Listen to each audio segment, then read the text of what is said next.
Cool. That's interesting. Jen said the audio video was working fine just before you signed off.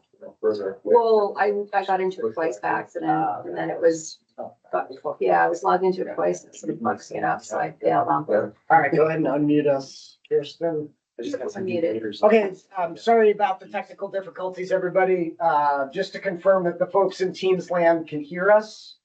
Yes. Yes, and we can hear you. Excellent, thank you. We weren't quite sure what happened there, but apparently we lost internet Yeah. here for a moment. We most certainly did. Okay, so, we were having a pretty substantive conversation in part about the site-specific resource delineation provision in the draft rule.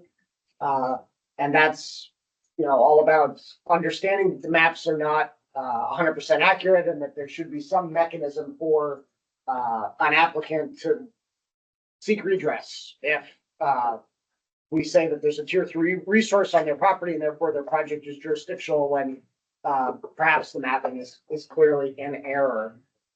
And we had some back and forth about the flip side of that. Well, what about when a resource, is more expansive than what the mapping shows? And that is also clear. What do you do in that case? And what I was saying when Bob was mentioning that was that at least the way this rule was drafted initially, it would not be additive. So the chance to do that, to reflect the fuller extent of that resource area would happen when the tier 3 rules were updated, not on a case by case basis. And, that's a flaw.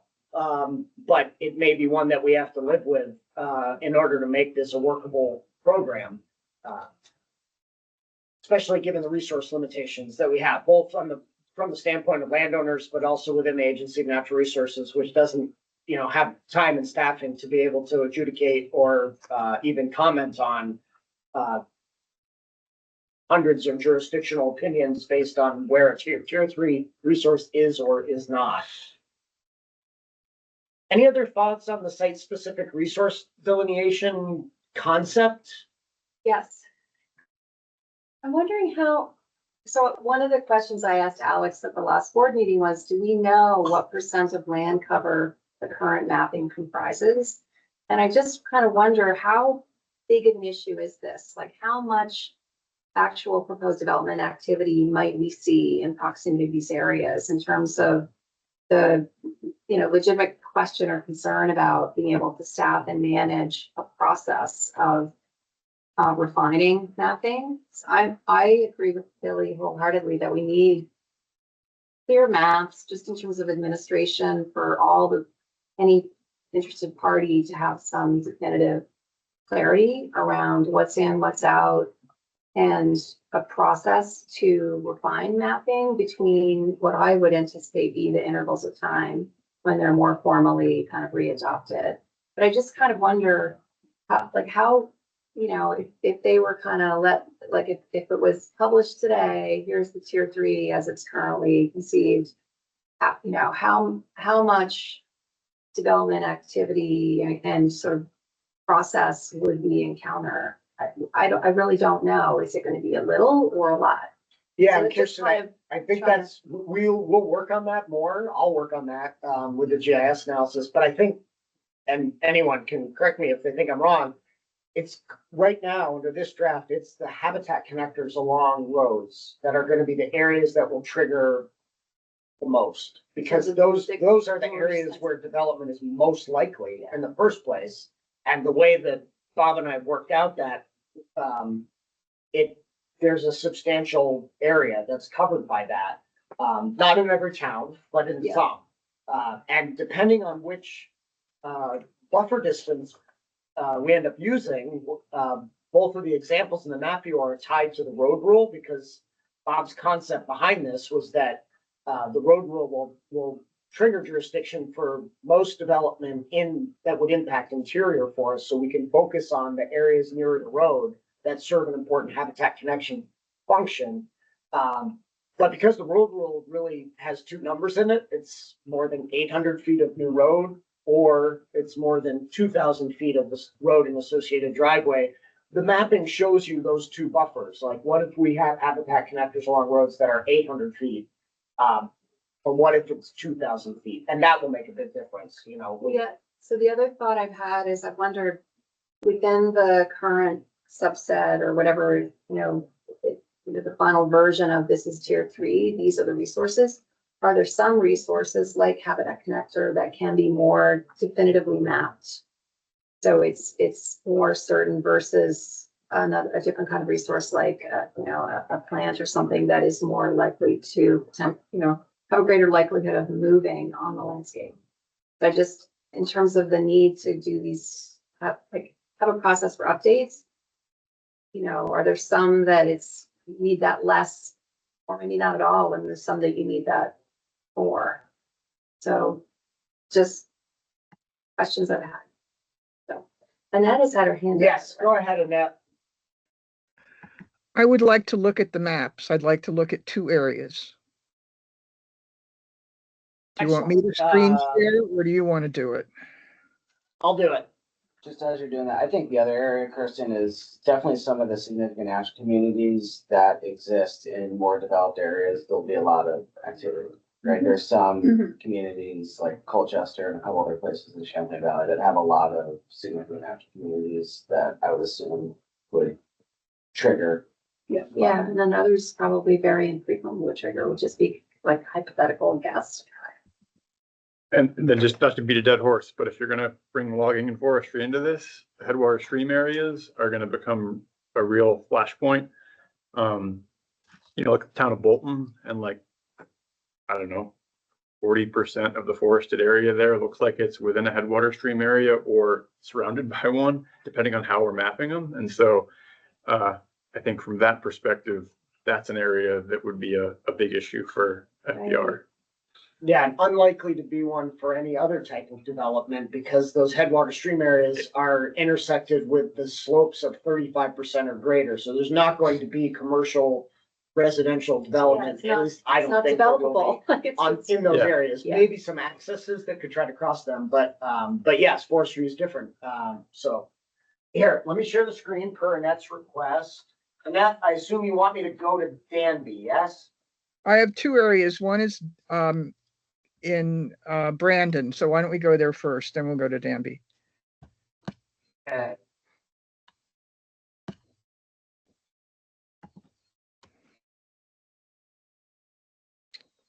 And this involves a critical pinch point for wildlife habitat connectivity. And so see the Otter Creek and zoom in a little bit more. Whereabouts on the map should I zoom in, Annette? We want to go south of Brandon by the Otter Creek. Right in there. Yep.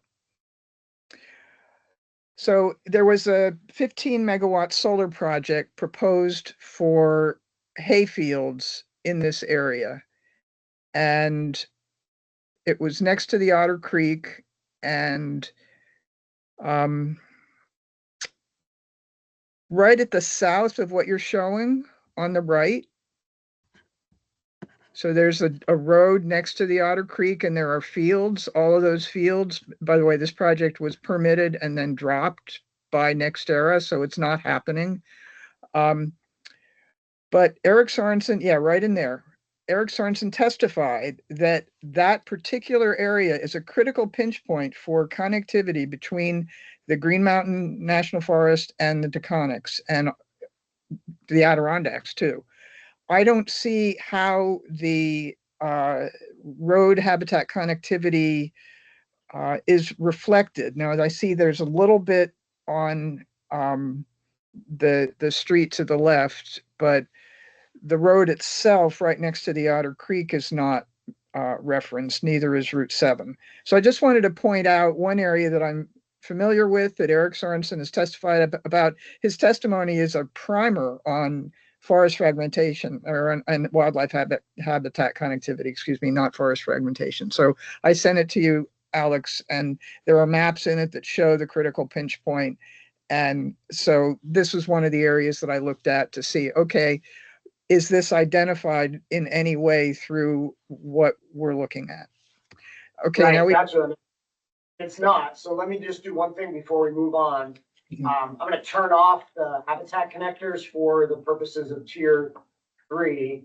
And I'm gonna turn on the Vermont Conservation Design connectivity blocks, which, you know, are meant to be the basis upon which that tier 3 first draft came from. So these are the connectivity blocks. I'm gonna zoom out a couple times, try not to get dizzy. Hopefully the map will refresh. I think the short answer is that, correct me if I'm wrong, but the baseline data for this is areas that's forested. So Right. ag fields are never gonna be in. That's the starting. point. So the mitigation. that Right, so Eric technical recommended- difficulties again. You think Annette's point was for jurisdictional purposes? I mean, there will be the 8C. Like presumably if the project being looked at, there would be a way to Yeah. consider the fragmentation. Is she just questioning whether this should have been part of tier 3? Yes, Yeah, I think she's identified places she thinks are important at corridors that aren't showing up. Right. And that's how I've been, did we lose them again? We lost them.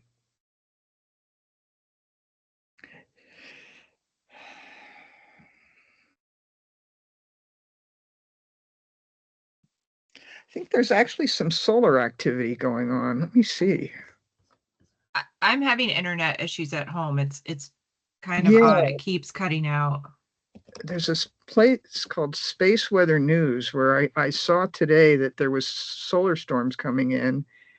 It doesn't look like they've totally hit yet. Yeah, they may have. It can affect the internet.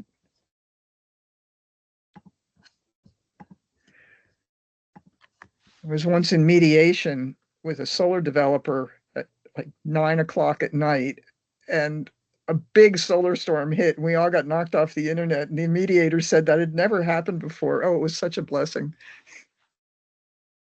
Ended the mediation, thank goodness.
Tier 3. so in habitat connectors, it says it highest priority connectivity, habitat blocks and road crossing. Hey, So, we're but I'm not back. Can you seeing guys the hear us? habitat blocks when, Yeah, it's been snipped. We can hear to you. Just 2,000 feet Great, thanks, within the Jen. roads. Internet cut out yeah. again, but we're. I guess I don't understand, Got a are the hotspot going. are the habitat connectivity blocks part of tier Hopefully 3? this works. They're not. The Okay, so it portions says of here that they are, but they're not. Yeah, and that was part of my comment earlier, that the definitions are a little complicated, right? Yeah, okay, great, thanks. I'm sorry, I'm just like Yeah. catching up, Yeah, no, Billy. no. I'm Alex is working on pulling up the map again. Like they are to the extent that they fall within that 2,000 feet from a road, like that part is being captured. Uh-huh, But the rest of it is not, since the assumption is the road rule will automatically Yeah. trigger jurisdiction once Yeah, you get past okay. that. Right. And I thought Good. that area was worth looking at partly because it is involved in something that has extensive and thorough testimony from Eric Sorensen. So to understand whatever the issues are, there's actually something to look at. I Yeah, think and that we were just, the Go ahead, mitigation Bob. Bob, was were you just involved had explaining to in do- that? the mitigation that was involved had to do with saving some of the forests around some rock outcroppings and things like that. So it did go to some forested things. I'm sorry, Liz, what did you say? What Bob was just going to explain. yeah, and I think there's two things going on with why it doesn't pop along the roads. One is that the fields, in the analysis that we did in Vermont Conservation Design for highest priority road crossings, it's based on forest, not on field. Eric's testimony is based on a larger analysis of the area that considered the value of the open lands too. And I totally agree with what he offered about that site. It just doesn't pop in the way that we did this analysis. Mhm. There's also a small area of priority habitat block, which also caused it not to pop in the road analysis. And so I think this goes to this point that these maps are really good, but when you really drill in site by site, you find things that maybe can be interpreted a little differently when you're really giving it that fine scale look. Mhm. It's one of the And real what I places- wanna. Yeah. Sorry, what I want to do is make sure that everybody understands the basis upon which these habitat connectors spring from. And I think everybody's understanding that they're road-based, right? But I want to make sure that everybody's on the same page with regard to the Vermont Conservation Design data set that they also spring from, which is what's shown on the screen now. So, what you see on the screen is just a zoomed out version of that area of Brandon that you had us go take a look at in that. And in the dark gold, it's the highest priority connectivity blocks from the BCD database. And in the light yellow, it's the priority. So lower, but still of importance connectivity blocks within that database. And as Bob said, that database is statewide mapping at a pretty granular resolution that sought to identify habitat blocks, principally forested areas, right, Bob? And so imagine a map that you use the advantages of remote sensing and GIS mapping to actually identify where are the forested areas in the state. And then through professional judgment within Fish and Wildlife, each of the forest blocks is tagged with an identifier. Is this interior forest? Is this important for connectivity for wildlife and plants to move across the landscape? Is this a geologically significant block? Those are, I think, the three principal tags for these habitat blocks. And what we're looking at is the connectivity dimension within that data set. And the point of it is exactly what you said, Annette. It is to identify those areas that are the highest priority for plants and animals to move across larger landscapes from the Adirondacks to the Taconics, into the Green Mountains, through the Green Mountains, into the White Mountains. And because that is sort of the context for these connectivity blocks, you'll see that some areas just drop out and are not deemed significant for connectivity purposes. So on this map, for example, a good chunk of Brandon, the northern portion of it, just is not mapped as an important or priority connectivity area for that purpose.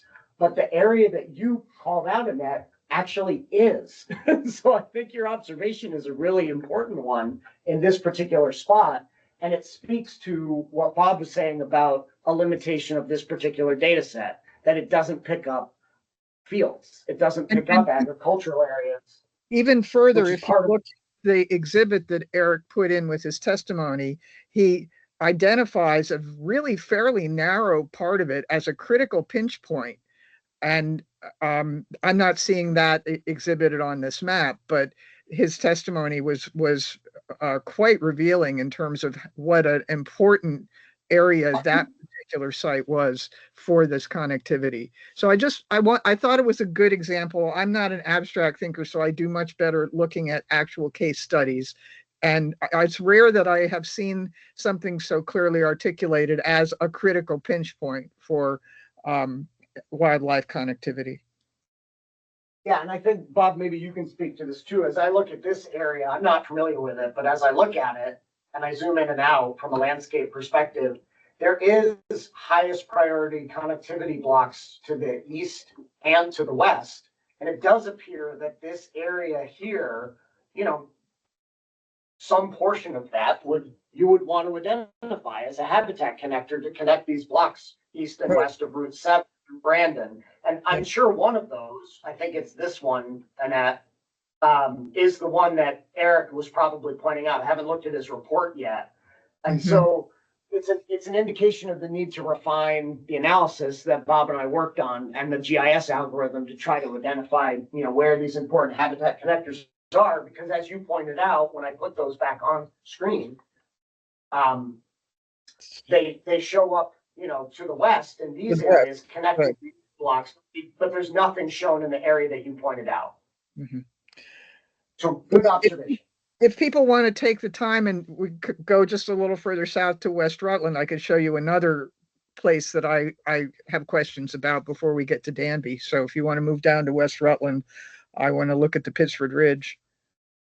Yes, but I'm going to limit you to 3. So we'll do West Rutland and then Danby and then we'll move on. Yep. So help me get there. I'll zoom out. Go south. Yep. I see West Rutland. Yep. Okay.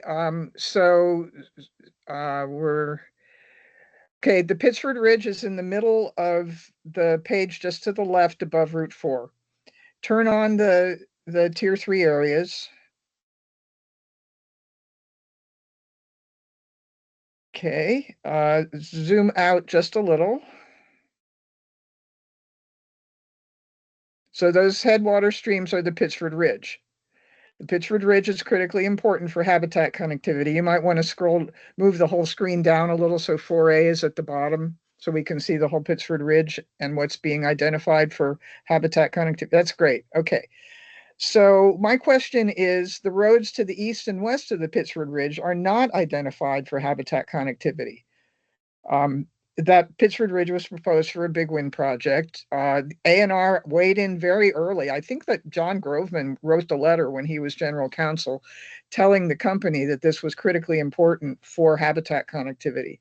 And so I'm just not seeing it. I'm seeing it to the north near Brandon, but I'm not, you know, it's over by Lake Bomazene, I'm seeing it. Pittsford Ridge was like, this whole area was studied and identified by Staying Connected as critically important. So this is one of the areas I looked at and said, I don't understand. Yeah, that's another good comment. So I'm going to put the VCD connectivity block data set up, and you can see that the Pittsford Ridge that Annette is talking about is mapped as highest priority connectivity block. North-south. Right, it's north-south like this. And the roads that Annette's referring to are these to the east and west, which don't have connectivity going east-west with another highest priority block. So Annette, the connectivity that's happening here is north-south, moving, you know, from that ridge to the north up towards Brandon and then south across Route 4. Okay. I think your observation is still an interesting one, but honestly, the part that bothers me is less that these roads to the east and west were not identified, but rather that Route 4 was not identified. Yeah. Clearly, that is an area that connects 2 very large forest blocks. But because of the way the algorithm was set up, it just didn't capture that. I believe because of non-forested areas within that segment. And that area to the south of Route 4 is now state-owned and it's a wildlife management area, but it was also proposed for a big wind project. It's what got my organization involved in wind energy. And it's a happy ending in that it became a state-owned wildlife management area. In fact, the plan was just released last week. we go to Danby and conclude our Let's go tour. to Danby. Yep, please do that. And I think that it's a very good example that raises other questions in addition to the challenges with the mapping data itself, but it goes to the question of how is tier 3 to be used and to the exemptions.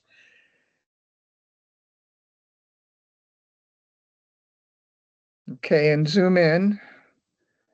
You can leave Route 7 to the right. We don't, okay, so we want to look at that area where there's this gap in the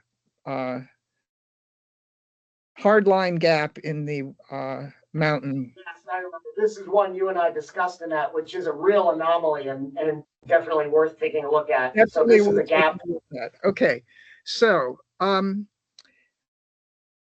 I happen to live on Baker Brook, just to the very right. You see those streams that come down into a brook? That's where I live. I have 50 acres there, to the right of where it says Baker Brook. So I'm very familiar with this area because it was proposed by OMIA in 2000 for an open pit mine in that area of the gap. So it's a mile from my house. I did not want to get involved in it, but I was pretty much drafted to do it. We raised money, and then I had to figure out what to do because it was being called the mother of all Act 250 cases. So, okay, I decided I would hire experts to gather information about the area, regardless of whether the quarry happened. They wanted to dig a 900-foot hole into the mountain where that gap is, and truck out a very sugar cube-like calcium carbonate, not for fabrication stone, truck it to Florence and turn it into dust as an industrial mineral filler. I hired Dory Barton and Jeff Parsons and Mark Lappin and Steve Revell and Jim Andrews. So Jim Andrews did a herp study, found that the roads all around there are very important for a lot of interesting species. Mark Lappin identified a rare sedge, Swinich's sedge. And I think Eric Sorensen may have come down and done a little bit too. And a fen was found in the area below the mine site. And the particular area that is not shown as headwaters, even though it's the extension of the same mountain, is a separate watershed. It's the Baker Brook watershed. Now, why doesn't it show up? OMIA never moved forward with this. It took 4 years and 9 months. They finally dropped it. The local rumor is that the mountain's full of water, and there's even a lake under there.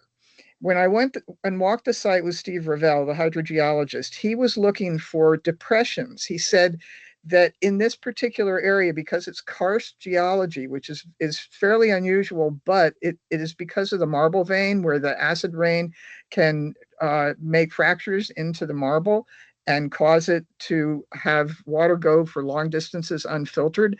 Those streams are not showing up, even though they're there because they're underground.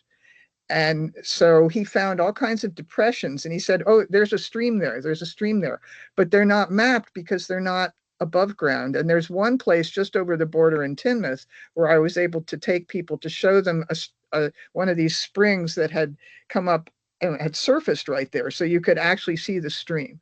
So this karst.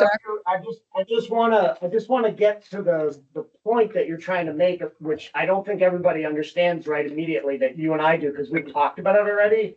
And the point is that what we're seeing in green on the map, which is the headwater stream tier 3 areas for this first draft, has this really strange gap in the middle of it. That's when you're saying gap, you're referring to this gap in green, right? Right.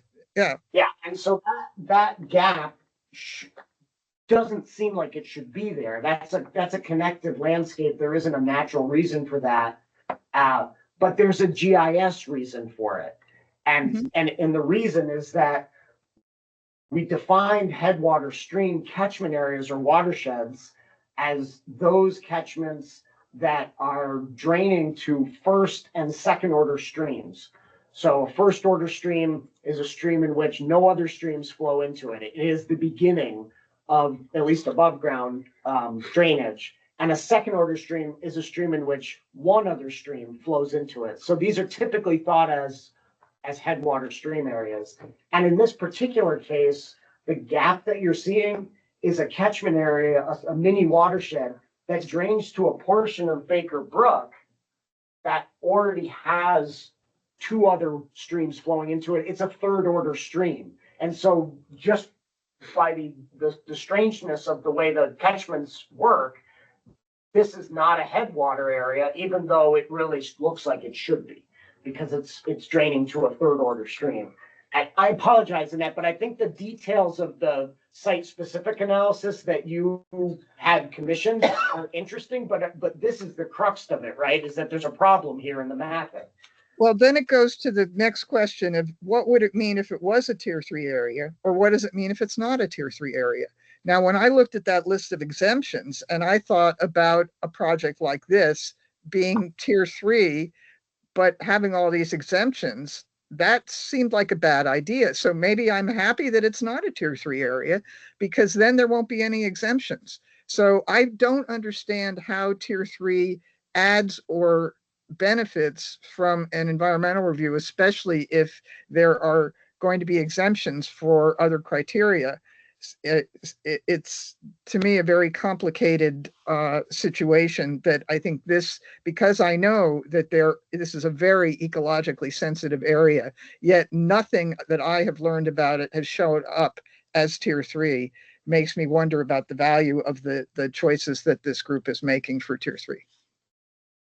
Yeah, and I think that's a good point, and having like really detailed site-specific understanding helps us see the issues that can crop up when we try to do statewide mapping.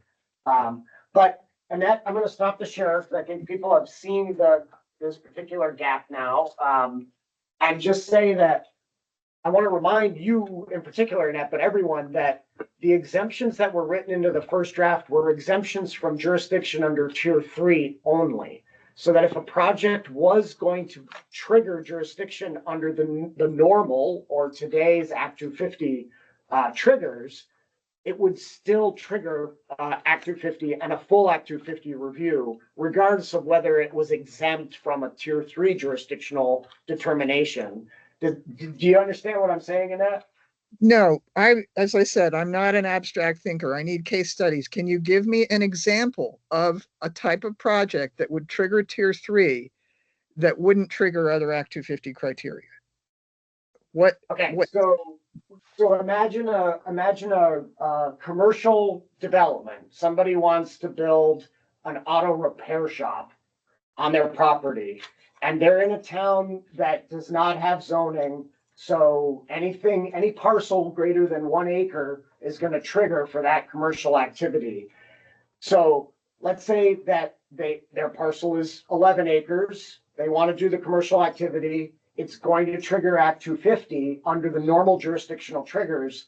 But at the same time, where they're proposing to do that development touches a part of a tier 3 area. But under this first draft, only impacts 10,000 square feet of that tier 3 area. Under this first draft, it would not be jurisdictional under tier 3 for Act 250 review. However, it would be jurisdictional under the normal Act 250 review as a commercial development on a parcel over 1 acre, and therefore would require an Act 250 permit with the full review of all of the Act 250 criteria. Does that help? No, because I want to know where the exemption would come into place. So what type of development would trigger tier 3, but wouldn't require, say, aesthetics review? Oh, gotcha. So we're on to a different topic. Sorry. Yes, let's talk about that. But before we do, because what you're talking about, Annette, is within the draft rule, section 8, the reduced review criteria. So let's get there. But before we go there, does anybody else want to look at some mapping for an area that they know so they can better understand how these things are sugaring out, good or bad? Not necessarily, but I just want to ask a question about, are we moving sequentially through the draft? We're not. That's why it may be confusing. Yeah. because, We can certainly do that. We have about an hour left. So if we want to just sort of quickly walk through sequentially, so we're not missing things, we can do that. It's just that the reduced review criteria that Annette's interested in talking about is at the end. yeah. No, it's just that there are a couple of topics that, that we haven't gotten to. I just want to make sure that we do. Yeah, and I respect that. And I think, you know, a lot of us think chronologically. So, why don't we do it relatively quickly? Not necessarily now. I'm just saying if we can, at some point before the meeting is over, talk about the things still under significant natural communities still to consider. Gotcha. Include certain uncommon types S3, for example. The other thing, and these are, I apologize, I was not at the last meeting, and you probably processed these things without, and I just wasn't there, but 15,000 square foot. Yes, and the impact area in order to trigger jurisdiction. Yes, and under applicability. Yep. The 15,000 square feet, was that addressed? It was not. So I'm So definitely those are wanting. two items that I'm kind of interested in, Okay. whenever. No need to do Well, it this minute. I respect Annette's desire to get to the reduced review criteria, but I don't want to miss anything, and we do only have an hour left. So I do want to sort of take it from the top, using Liz's two items as a things to touch on. So we have talked a bit about the purpose. Billy in particular has talked about, you know, the need to be more specific about some of these resources, both within the purpose and within the definition section. Any other questions about purpose definitions?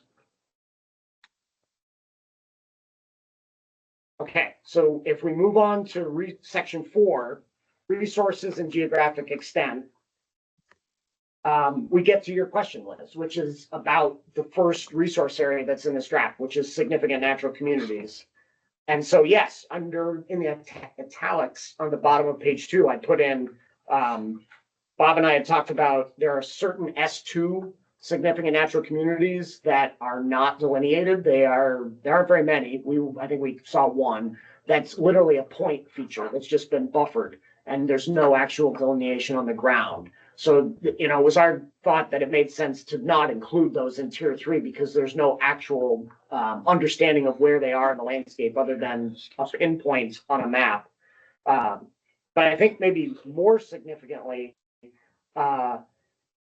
is whether to revise the list to rely on types of significant natural communities rather than ranks, and also whether to consider including certain uncommon significant natural communities that are in the S3 rank. So Bob and I have talked about this at length. I think that ANR's position and Fish and Wildlife's position is that under current Act 250 review, for there to be a significant natural area test, the precedent has been that it's an S1 or an S2 significant natural community, and extending tier 3 jurisdiction to S3 leaves you in an awkward position because you could trigger Act 250 jurisdiction, but then under criterion 8, not be able to demonstrate any impact because S3 communities are not considered in that criteria, under that review criteria. So that's the yin and yang. It feels to me like some S3 communities deserve tier 3 recognition. Their concern is that would they even be considered once Act 250 review is underway under the current rules and precedent. Okay.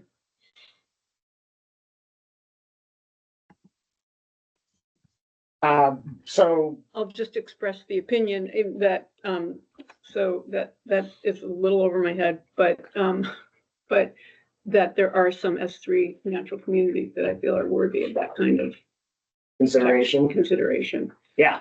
however that works.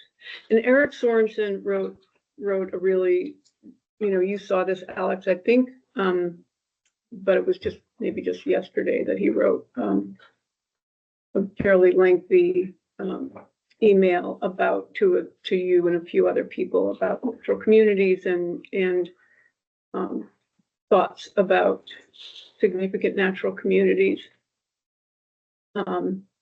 I don't know if it's appropriate for me to read out loud what he said. Go for it. Well, one thing he said a bunch of things, but one is that he said, my recommendation is that all state significant natural heritage inventory mapped S1, S2, and S3 natural communities should be included as tier 3 critical natural resources, and any proposed development except minor expansion of existing structures should trigger Act 250 review. So that's one of his one of his points among a number of them. The preliminary to that, Mark Lappin had done an analysis and created a spreadsheet and made comments on all of the S3 natural communities. And some of his comments I agree with, which are there are 2 or 3 S3 natural communities that might be so widespread or potentially less sensitive that they may not, rise to that level of worthy of protection. So, I don't know when you want to, if perhaps you feel that you already have closed the loop on this topic with Bob and, just already figured it out, and because it No, I think we're in disagreement. because it doesn't match I- up no, with honestly, criteria. I think we're in disagreement. I think ANR is at the place where they think that it's, S1 and S2 are appropriate and S3 is not. Yeah, And I think yourself and Mark, who are on this working group, feel differently, and that's okay. yeah, that's So I okay. think No, that's we okay. need to have some more Just need discussion to- amongst the group that thinks that some S3s warrant that, to understand which ones they are. Yeah. So that we can have a conversation about those with specificity about those. Yeah, so just wanted to find out what the process and where that's at with your thinking, with ANR's thinking. So that was that one. And then it does, I have to loop back to the point data versus polygon data question, because that brings up the topic we were discussing earlier about the accuracy of data. I would say that point data are not necessarily, the polygon data are also not necessarily accurate, as has been said. So just because it's a point doesn't mean it should be excluded, in my view. That, a point and a polygon are both potentially triggers for further examination. Yeah, the problem is that just from a mapping standpoint, a point is an infinitesimally small area on the land, right? It is literally a point in space. And we know it just represents the fact that a significant natural community exists somewhere around that point. But without knowing the delineation of it, it's not very useful from this exercise, because how do we determine whether development is impacting that significant natural community if it has no area associated with it, or if the area that is associated with it is a random buffer that doesn't relate to where the community is. Most of them, Bob, are delineated polygons, right? It's just the rare exception that are still a point in space. Yeah, I don't know how many of those we have. We could probably figure it out, but I think it's very, very few. Okay, so I'll leave that topic. I understand where you're at with that now. And then the other topic is the applicability, the 15,000 feet, and whether that was discussed and how. Yeah, so where let's you're at with that. let's get to that. Does anyone have other questions on section 4 of the draft rules? That's where the resource areas are called out. We just went through some of the italicized comments about significant natural communities. There's another one still to consider for habitat connectors, in which I'm saying beyond the GIS analysis with its, amazing power and lots of problems, as Annette has pointed out, there might be an opportunity to use our knowledge to say there are these other areas beyond that algorithm that we know are significant and we want to somehow map them. Just Okay. a quick comment on section 5. Okay, great. So we talked about this a little bit earlier. This is like how binding the maps are. Yes. I think we're kind of in agreement that like there should be some opportunity to correct egregious errors and some kind of schedule to Yes. update. This language is not that clear. It kind of seems to suggest that in the course of any JO, anyone could provide competing studies, Yes. either to put stuff in or out. So just some clarity there around what we discussed would be helpful in the next draft. Yeah, I don't want to go too far down this rabbit hole because we're gonna run out of time again, but, does anybody, have another viewpoint on that? And again, Billy and I think are on the same page of thinking like, this site-specific resource delineation is principally to correct errors of commission, and not to correct errors of omission, which would happen at a later date on a regular schedule of my board updating the rules and taking new mapping from ANR or others who might provide data. What, Warren? Yeah, this is small. It's in here, it's basically saying that if you're gonna bring data to the table to show you think there's an error, you need to have, a qualified professional to do that. There's gonna be situations where, it's pretty black and white. You don't need to hire a biologist or an engineer to Gotcha. provide data. We can all look at the map and be like, yeah, that's wrong, Gotcha. right? There's a building. The garage is a building or whatever. Right. So yes, if it only requires a simple flare for the obvious, it should not require a qualified professional to have that Yeah. obvious. Yeah. I guess along that line, the natural communities, there's a pretty well understood concept of what the thing is and is not. If the concept is a road area buffered to a certain distance, is that challengeable? Is it challengeable based on the function, or is it just that that's the road area and it is what it is? Same thing for headwaters. Is it challengeable based on the concept and definition, or is it that the mapping is the thing? And then there's actually not really something to challenge. Right, because at one point for connectors, we were talking about like excluding non-forested areas. Yeah. But then I think you all moved to like, let's just do the whole band because it's simpler. So yeah, then in instance, is there anything really to challenge? Okay, I can't answer that now, but it's an interesting thought puzzle. So I think we keep coming back to this idea of if it's the map, then it's the map. If it's not the map, then it gets just steps more complicated. right, which makes me think your recommendation is just it's the map. Your challenge is of the map, not the definitions that created the map. Yes. Well, if it's the map, I don't think you have anything to challenge. Well, I mean, in Warren's example, the map says this is an important habitat connector. You're saying that if there's a big parking lot in there that we mapped as a habitat connector, you can't challenge it because we mapped it. And there's gonna be some sort of buffer on existing development, Right. presumably that would effectively exclude that area from. Yes, to the extent that we can do that. We have great E911 point data for existing structures. We have pretty good E911 data on existing roads and driveways. I don't know about every facet of development. Sorry, Bob, Well, I finish think your that- thought. I think the larger point is just if you're exempting based on a concept, then you need to have that concept clearly defined. Mhm. So that so it is a parking lot, and we're saying that in the definition, parking lots are not part of this thing. I don't know whether that's the right answer or not, but that needs to be something you can reference. Gotcha. Otherwise, you're just making up this thing doesn't seem like it's doing the thing that Right. is intended. Do we then have to come up with a list of what's not, that it sort of becomes almost like an exemption list.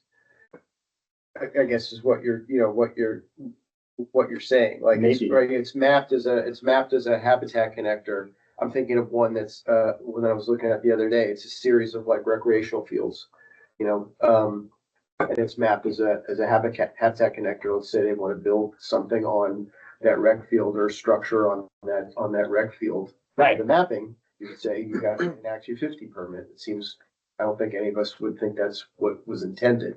So what do we do? Do we come up with sort of a list of things that are, maybe I'm not hearing you correctly, but how do we deal with that situation?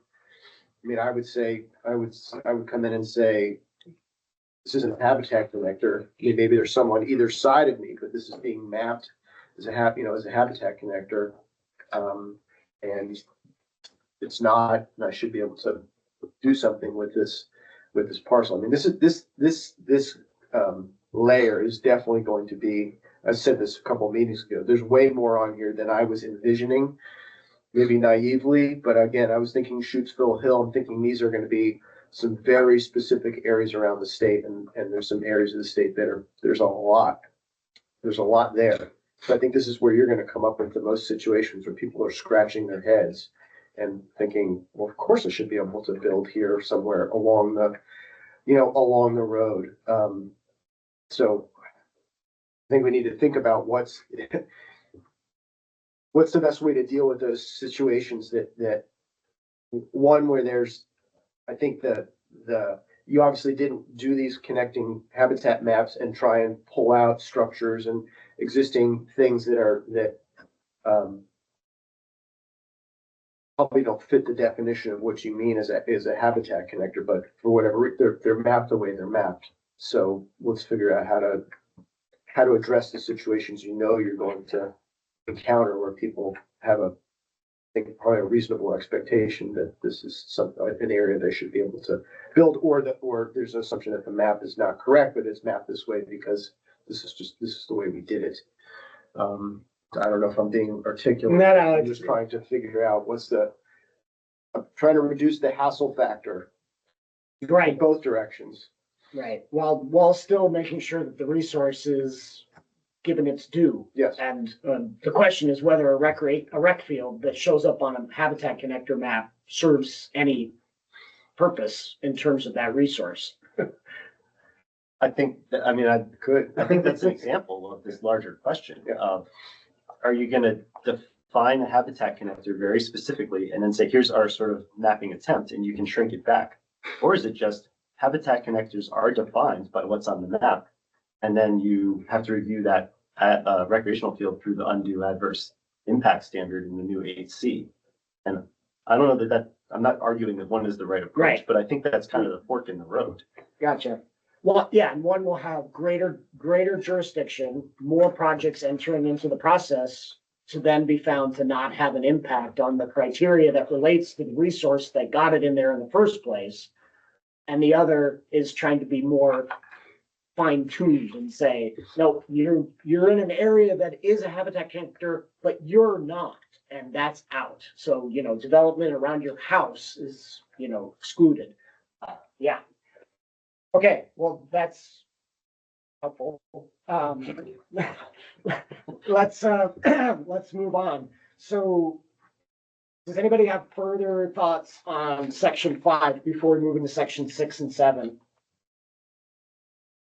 Okay, good. We're moving on. So section 6 is applicability, and this is where the 15,000 square feet comes in that Liz was trying to ask about. And as Billy indicated, the way this draft is written, like it starts very broad, like we're trying to do critical natural resource areas. Here's a broad definition.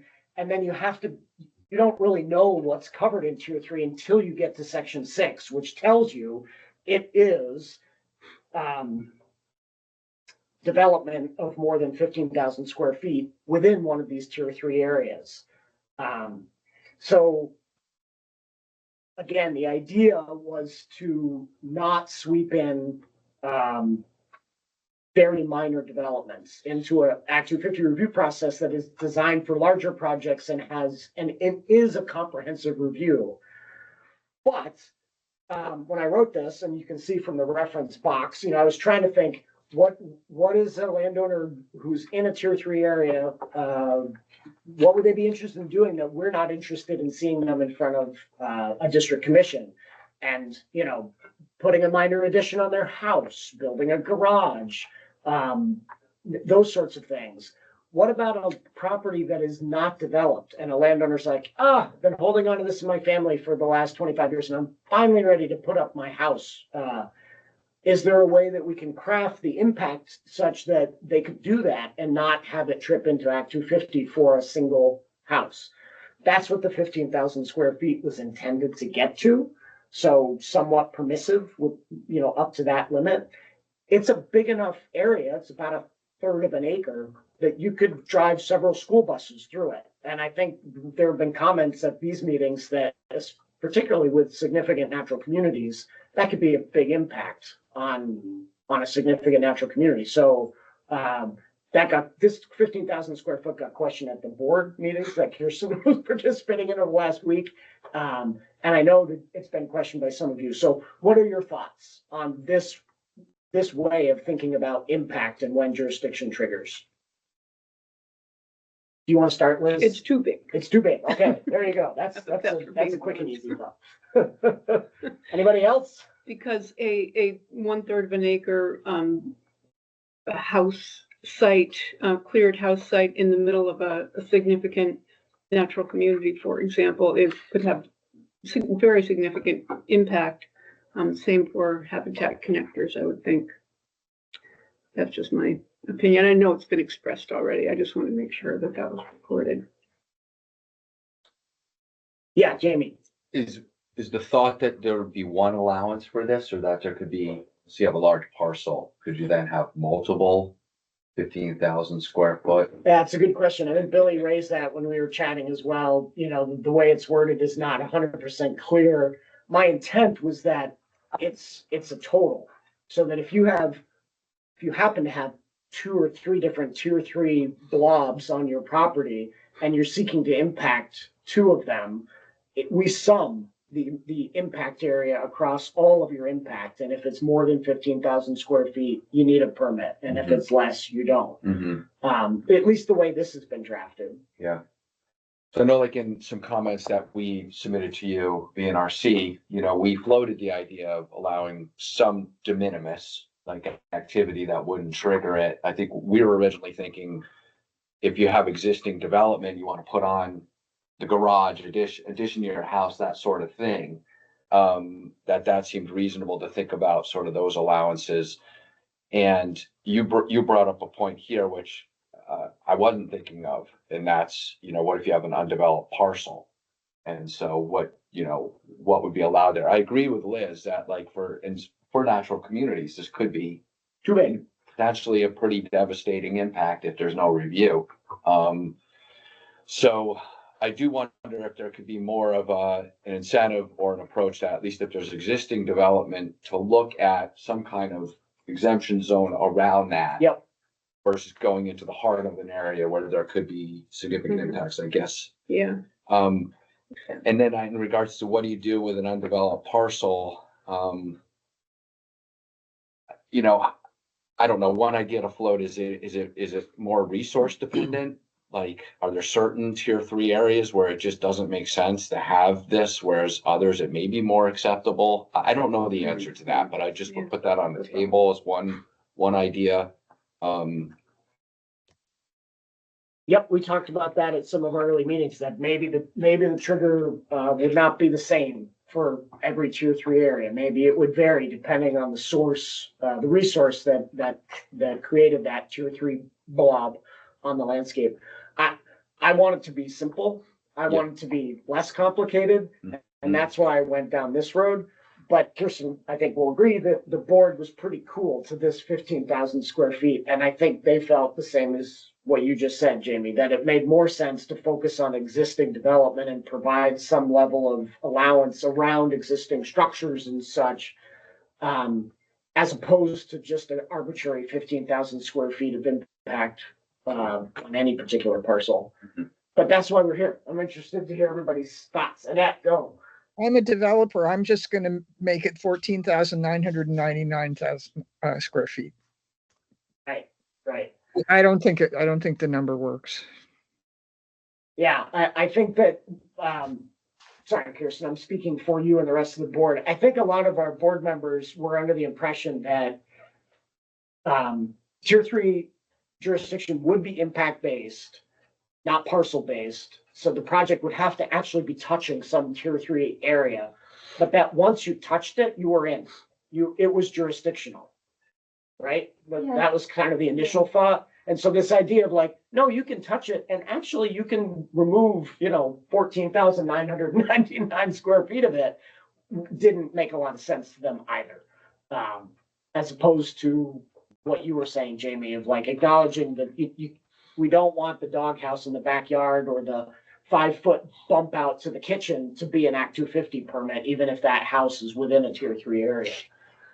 Well, and I'll just throw in too, like, I like simple too. I think everyone does. Like, we want this to be as, like, straightforward to administer and for the public to understand, but at the same time, if you look at it on more of a resource base and look at, okay, well, what are the specific functions and values of the specific resource that you want to protect? And are there certain kinds of land uses that do or don't impact? Maybe you end up with more of like a matrix kind of approach to this that resolves some of the maybe frustrations or challenges of using the more standardized kind of blunt instrument approach to doing this. So I'm not opposed to looking at it on a more refined way, I guess, to say. Go ahead, Charlie. So the size thing here, one question that we had, I don't know if this is in the paper I sent you, Alex, but is, if vegetative change is being brought into this, which we're now potentially talking about bringing in the practice of forestry and logging, I get when there's like a clear cut or a conversion of forest land. But if you're conducting a timber sale in an area and you've got a 15,000 square foot allowance for disturbance, as we're talking about it now, how do you measure that? Is it each individual surface area of the stump, the crown area? Is it the entire timber sale area? Is it, I don't know how you would apply this criteria to something like that. Yeah, and you can tell from the example I provided in section 6 that, you know, my mind went to residential development, because I think that's, in my mind, that's the bulk of what happens out in the rural landscape that is sub-jurisdictional right now. That is why Act 181 exists, right? The legislature wanted us to capture some of that sub-jurisdictional development that was having adverse impacts on important resources. So that was what, you're right. It doesn't really hold up so well for a timber sale. And so I'll just say, extension of that, you know, I think when we talked about these areas initially, I think the big point was the conversion of forest land, loss of forest land was kind of the bar we were going for. And now, like, just the tricks around this and how do you do it? I go back to the broader point that I'm not sure this is the right tool to get to the ends we want to get to, given how it would have to be applied. Gotcha. Just quickly say, I agree, difficult to administer. Like currently there's the 10 acres of physical disturbance jurisdictional threshold for state or municipal purpose projects. And that's a pretty big area. And it can, typically projects are well on one side or the other of that line. But this would be something that could be a more recurring kind of threshold that where, people are trying to decipher, exactly how far one might disturb, or not. And it would create, I think, a sort of administrative frustration for everyone, like just. And planning, I don't know how you would plan for this as somebody and where we sit as far as like, how do you look at that? Yeah. So admittedly, this 15,000 square foot trigger, I think, is probably not going to survive, into the next draft. But, we have to figure out a way to make it this an impact-based system. The other piece of section 6 is to try to apply it to subdivisions. And I think Act 181 asked us to consider that question. I took that to mean we had the authority to enact it as a part of our rulemaking. One of our district coordinators actually questioned whether we have the legal authority to do that. And so we're going to have our legal team, verify that. But at least in this first draft, the idea was that if a subdivision is proposed that does have impacts on a tier 3 area, then it should also be jurisdictional. What you see in the first draft is, a way to weasel around for smaller subdivisions and not have them be jurisdictional. And I'm interested in your feedback on what you think of not actual construction, but subdivision of parcels triggering when tier 3 areas are involved. And Charlie, I know you and I talked about this for larger properties that maybe there's generational change happening. I don't think it makes any sense. Right? Okay, well, go. Because tell us why. This whole structure is contemplating direct impacts to these tier 3 resources, Mhm. right? And even if you're on a parcel that has a tier 3 resource, but you avoid it, you're not triggering. Right. But if you're creating a parcel that's somewhere on it has a tier 3 resource, then all of a sudden the whole parcel's in. It just doesn't make sense. Right? Like you can subdivide 300 acres that have tier 3 resources all over it and still develop that property without ever touching one of those tier 3 resources. So I don't see why subdivision would have any bearing on oversight, given that kind of tenet. It's a good point. Brooke, one of our other board members, raised the same point at one of our meetings. And my counter was, take the other side of the extreme. So not a 300 acre parcel, but a 30 acre parcel that is in an area that has habitat connectors, so it's tier 3. And someone comes in and says, hey, I don't want to go through Act 250, so I'm going to stay sub-jurisdictional on the current Act 250 lot creation numbers. So let's say I'm only going to create 4 lots or 3 lots, but I've got 30 acres and I want to chunk it out. And I want them to be, 6 acre lots or 10 acre lots, whatever the number is. Without any review, that property has been fragmented. And those lots are development lots. Those are not large lots intended for forest management or for conservation. Those are lots that are headed for development in the future. Wouldn't it be better if that project had some level of review such that the individual owners of each of those resulting lots don't get stuck with an undevelopable lot because the subdivider didn't pay any attention to where the tier 3 resource areas I fell. think that's fair for some of the habitat connectors, but not for the other resource areas. It just doesn't seem to make sense. But I don't know. It's just, again, like, yeah, I guess if the lots are fully in a habitat connector, then maybe, but like a lot of those lots can have, I don't know, it gets complicated quickly. Yeah. What do other people think? Because I agree. My main concern is just like, my understanding is when Act 250 jurisdiction is exerted in subdivision, that's permanent, right? Like that's there no matter what else is proposed in the future. It is today. I'm not convinced that under a tier 3 rubric that it would need to be with regard to tier 3 jurisdiction. I could see a place in which a subdivision was jurisdictional, but the resulting development on those lots was only jurisdictional if the tier 3 area itself was impacted. But the original subdivision did in fact get a permit for the reason that I was trying to walk here. It gets very complicated very quickly to have all these different tiers of sunsetting jurisdiction and stuff. Like, sure, it's possible, but people already think Act 250 is pretty complicated.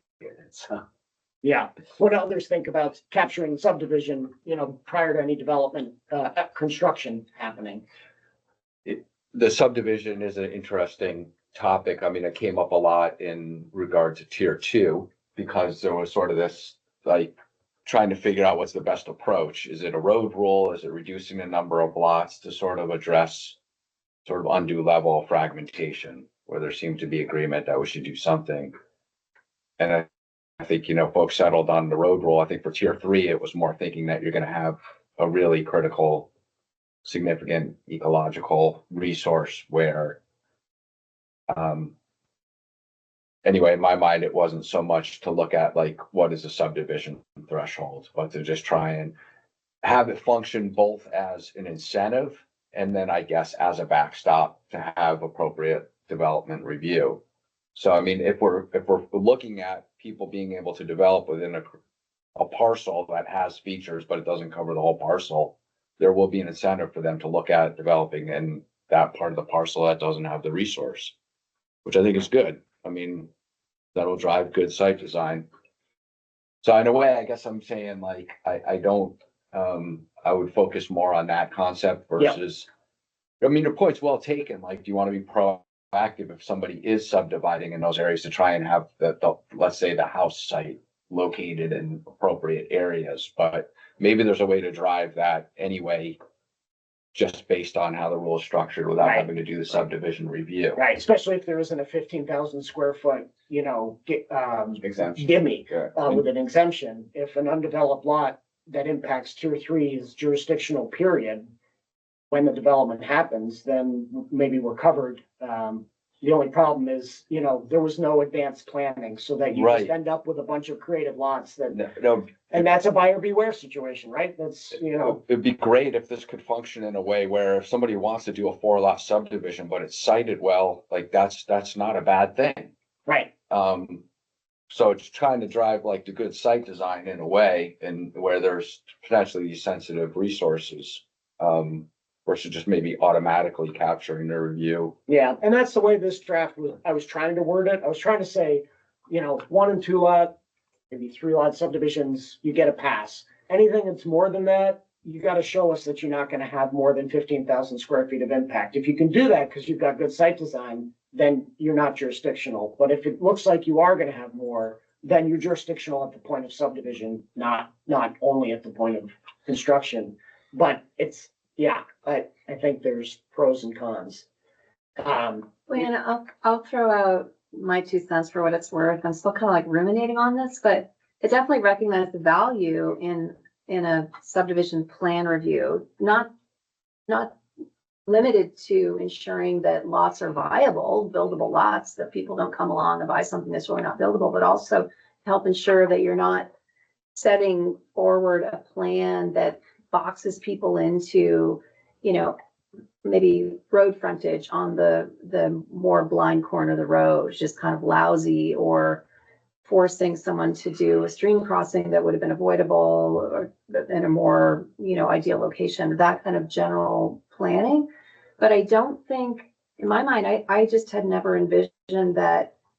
I was envisioning like tier 3 is, you're on the map, like that's the tier 3 area that's mapped, and it's the uses and development of those tier 3 areas that would implicate tier 3 jurisdiction. And so conceptually, if you put a lot line through the mapped tier 3 area, perhaps that's jurisdictional. But if someone owns 100 acres and there's 5 acres of tier 3 off in the corner, that I myself hadn't conceptually envisioned that. Okay, so any subdivision of that acreage implicates Act 250 just because there's some tier 3 on the corner. Like I think if you're developing the tier 3, that's one thing, but just owning a parcel is something different. So that's just where I'm kind of. Go ahead, Annette. Yeah, question for Charlie. I'm remembering the really excellent presentation you gave to the House Committee about subdividing land or development in your town. Can you speak to how this idea of this subdivision as part of tier 3 would affect something like what you presented? Yeah, so the example in our town had to do with basically leapfrogging the minimum lot size to avoid jurisdiction, and then the resulting impact on forest fragmentation. I guess I'm not quite sure, Annette. Let's say there was a tier 3 resource on some of that parcel. Would Yeah, so having this I think the subdivision language be helpful? So if there was a tier 3 resource on a portion of that parcel, it would bring the project under jurisdiction. I guess I don't know whether that's the best trigger for it, or if, in that case, what I was using that as an example for is why the road rule would have triggered that. So I guess, yeah, if there was a tier 3 resource on the parcel, it would have triggered it using that as a tool.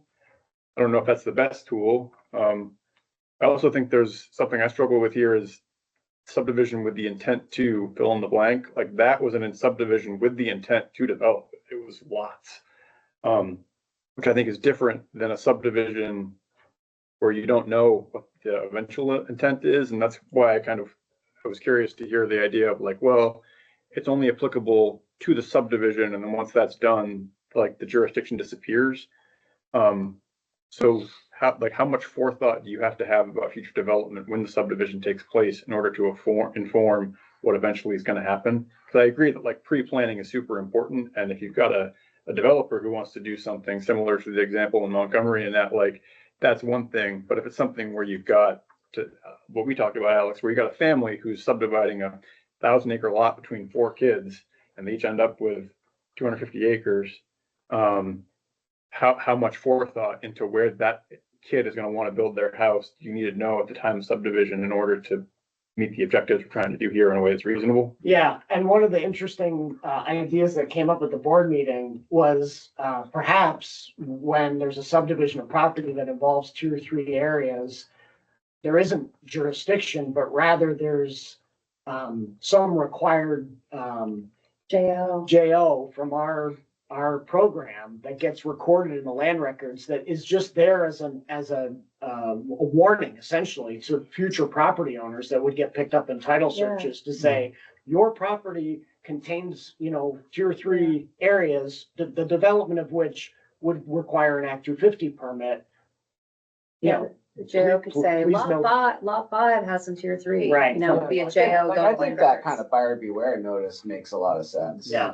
I don't know how the mechanisms of that. Right, Yeah. yeah, it doesn't necessarily have to be a JO, but, well, let's move on if that's all right, because we're running out of time again.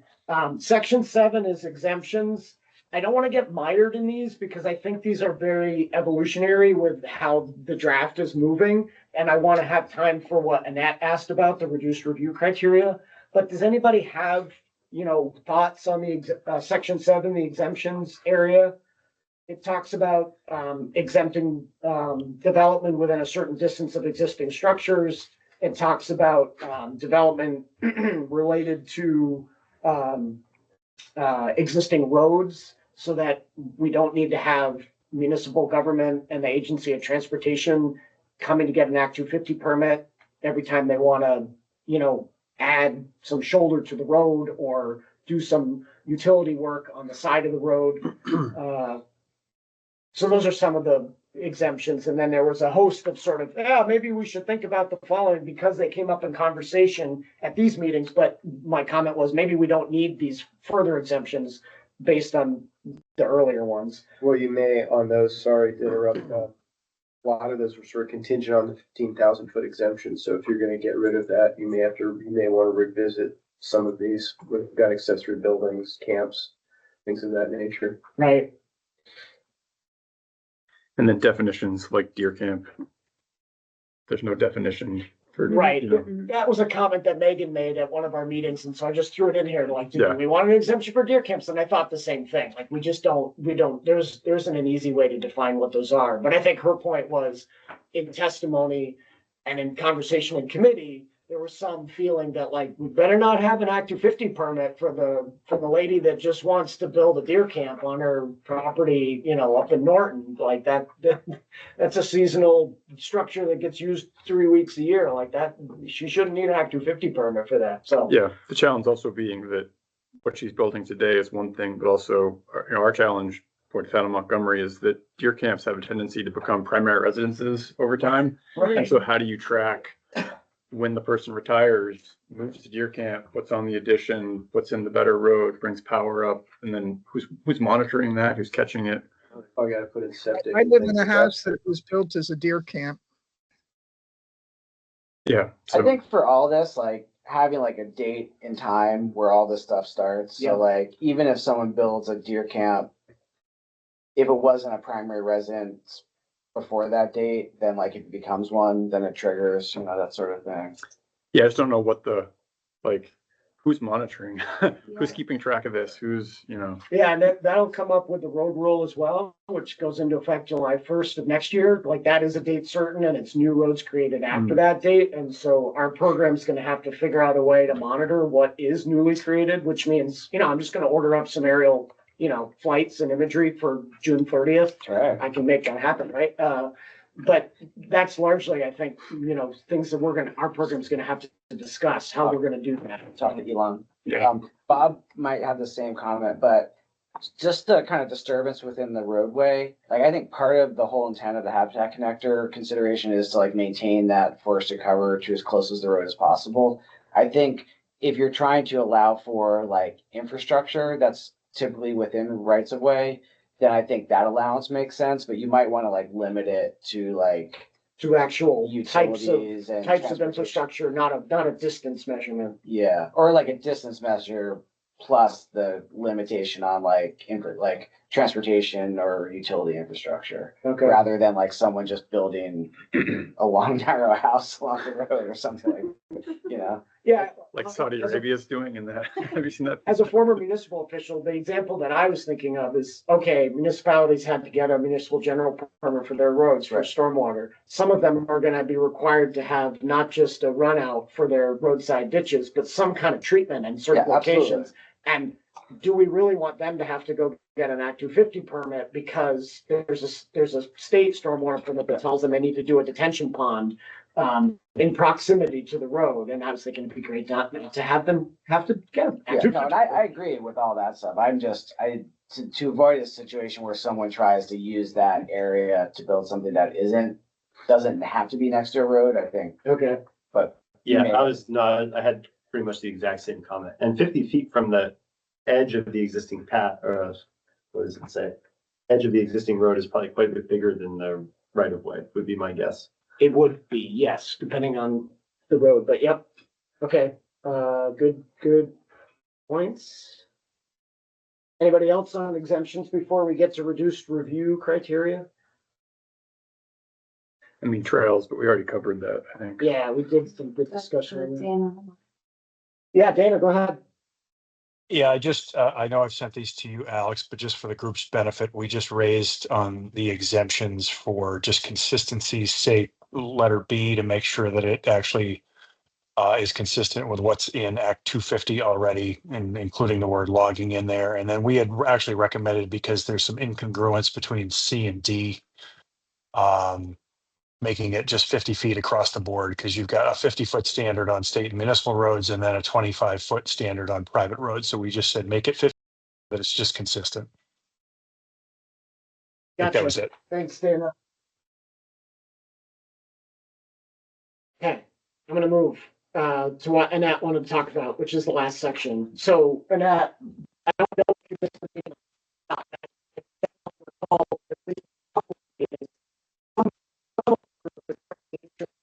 You're breaking up, Alex. Is anybody else having that problem? I just lost them. Okay, Must be the solar storm, Annette. I gotta check space weather again.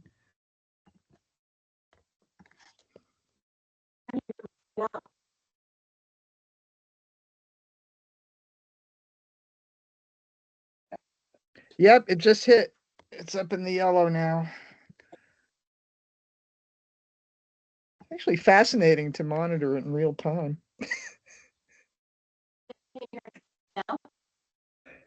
You're coming back, but it's still fuzzy. Now we can't hear you. There's a solar storm hitting right now, so it's interfering with internet. You're gone. I mean, you're there, but we're frozen.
Okay, they're back.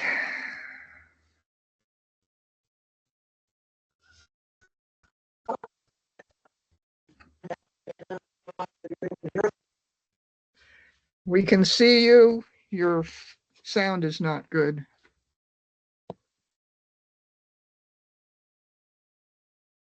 frozen.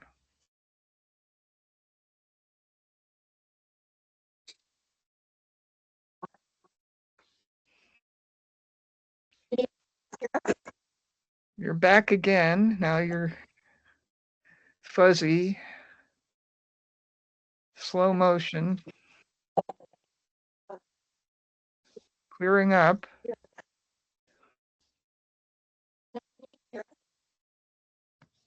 Sound breaking up.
Muddled. Can't really understand you.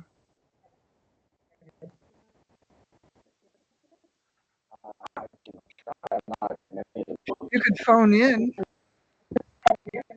because we can see you.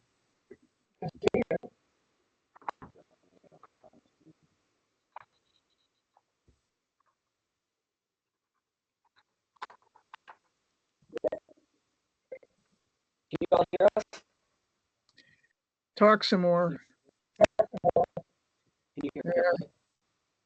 It's breaking up. It's the.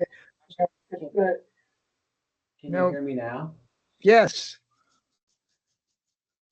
No. No, not at all. No. Okay, you can hear him now. Yes, now we can hear you, Kirsten. Is it clear? You are. Okay, well, we've got the handout audio back on. Like, do you want to just go with that? Sure, I just turned my phone off. Okay, so if you can hear us, let's do this Yes. quick, because A, we're running out of time, and who knows when the next solar flare is gonna happen. So reduced review criteria. There was discussion at a couple other meetings about, wouldn't it be great, since tier 3 is resource-based, if when Act 250 triggered within a tier 3 area, that the review criteria were tailored to the review criteria that were important for that resource. That was the impetus for the reduced review criteria. And Section 8 was my attempt to try to cull of the 10 Act 250 criteria, the 32 sub-criteria, which ones would be most logical to include. So, and that, I think your concern is like, you question the whole premise of that, right? You would think I'm asking for an example of the type of development that would fit under that category. Right, so you like specific examples. I think I gave you one during the board's meeting, but I'll try to use it again. So I'm a landowner. I'm going to build a house on my undeveloped lot. I'm in a tier 3 area, and I'm going to impact a portion of that.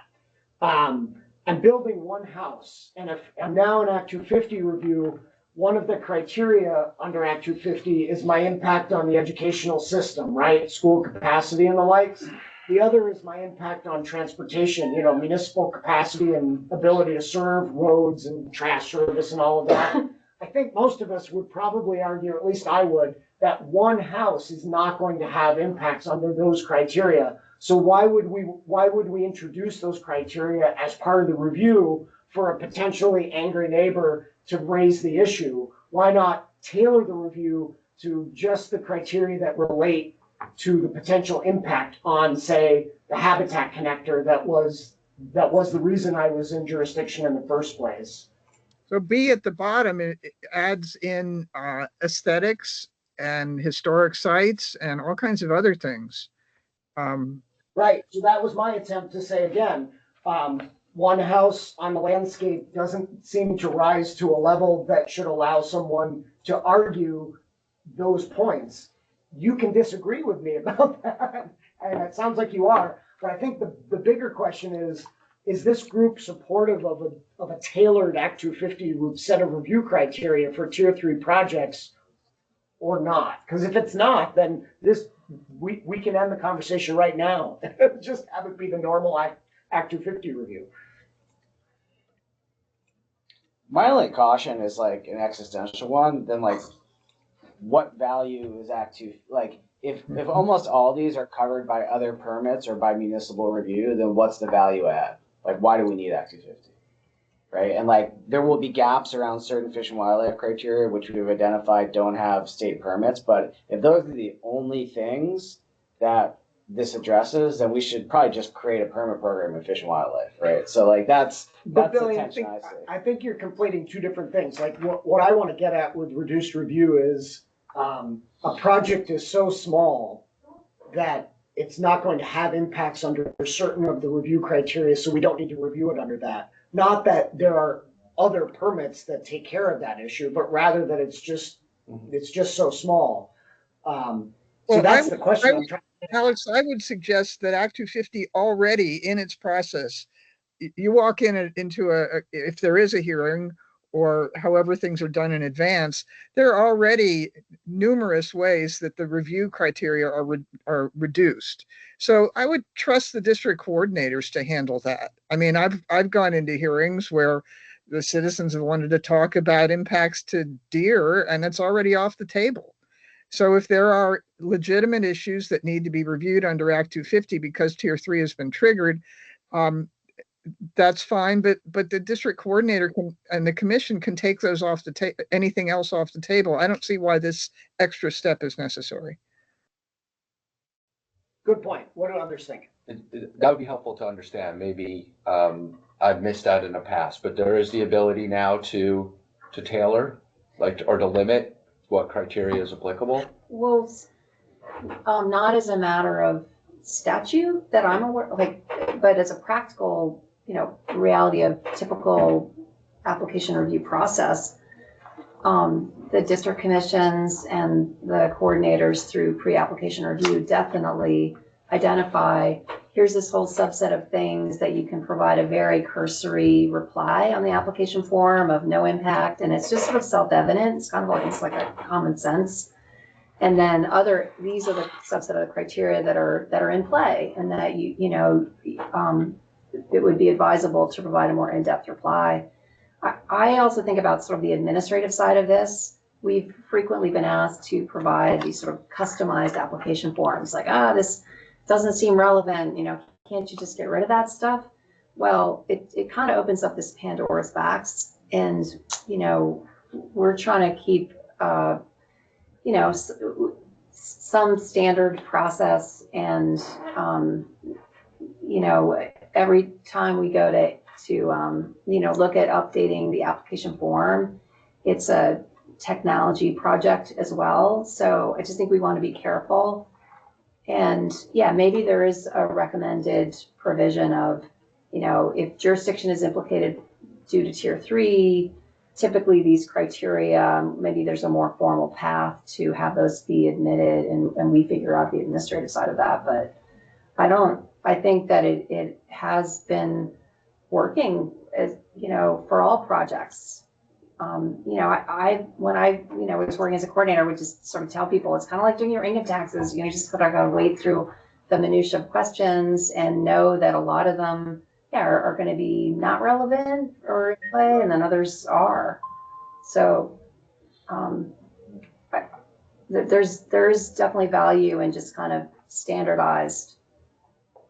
But that's just my own perspective on it. Yeah, and I agree that in my limited experience with Act 250 in the past, it was sometimes frustrating to fill out an application and have to go through criteria that didn't seem applicable to the project.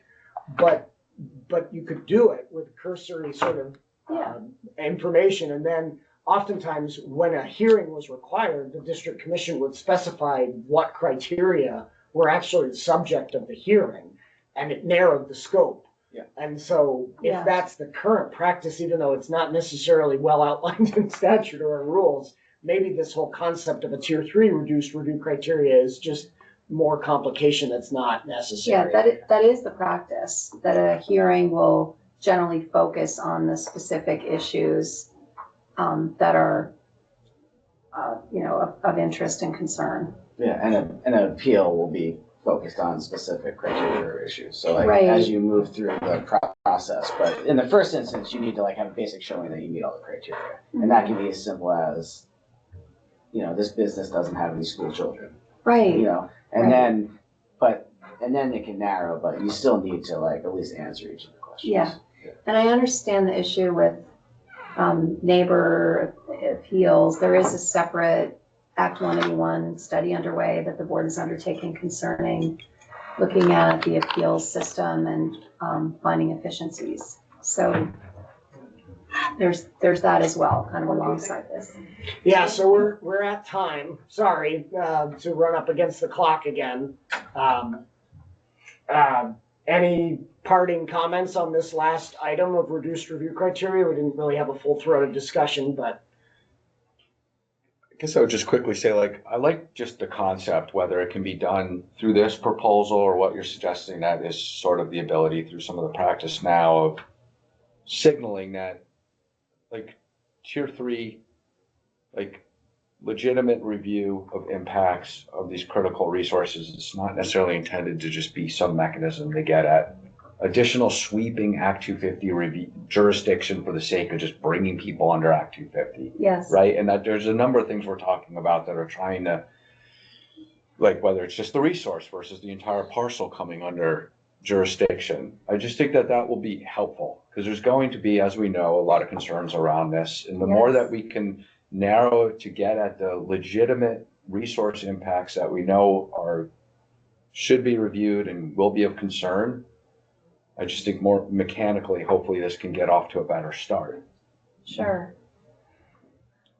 But maybe it's sort of just, maybe it's more of a larger discussion, because I know there was concern too, like, is this creating precedent? Like, is this, and I think it could be just for tier 3, because we're talking about some discrete resources versus all kinds of projects lining up and saying, hey, we should also be able to narrowly tailor Yeah, we want the criteria. We want a customized application form for industry X. Right. That kind of thing. Would this take a legislative change as opposed to something the board could do unilaterally? That's a great question. yeah, I mean, we'll have our legal team think on it some more, but I think in this case, the board has the authority to sculpt the tier 3 review as we deem, necessary, including a reduced review. It doesn't say that we have that authority, but it basically says, we set up the process for this tier 3 review, and Okay, I ask because that's a question that's come up multiple times. I've talked to folks that they said like, this is, but I don't know if you can do that. Yeah, like I think like you can for jurisdiction. I don't think you can apply change the review standard, just as someone who's done this for a really long time. Like it says, I'm not sure you need to can. have an affirmative showing for all criteria to get an Act 250 permit, just like full stop. So we'll have a legal review of that to make sure. I wasn't implying that And it we could be would as simple change a as- criteria, but whether we would have the ability to exempt review under certain criteria, that's what we're talking about. Like the PUC has like explicit statutory authority to like partially waive criteria. And like, so that's what they do based on the scale of the project. They say these criteria aren't applicable, but it's like an explicit authority that is in their Title 30. All right, well then, let's end today since we're over time, and we'll have our legal team make sure that we're on sound ground, because if we're not, then this is a pointless conversation. Thank you again for another meeting of the tier 3, subject matter. Thank you for the folks who are still online, and I will keep you all informed of next steps, which will roll out in September, and then public meetings in October with a revised draft prior to that. There's your charter. Thank you. Thank you. everyone. Thanks, Alex. Thanks, folks.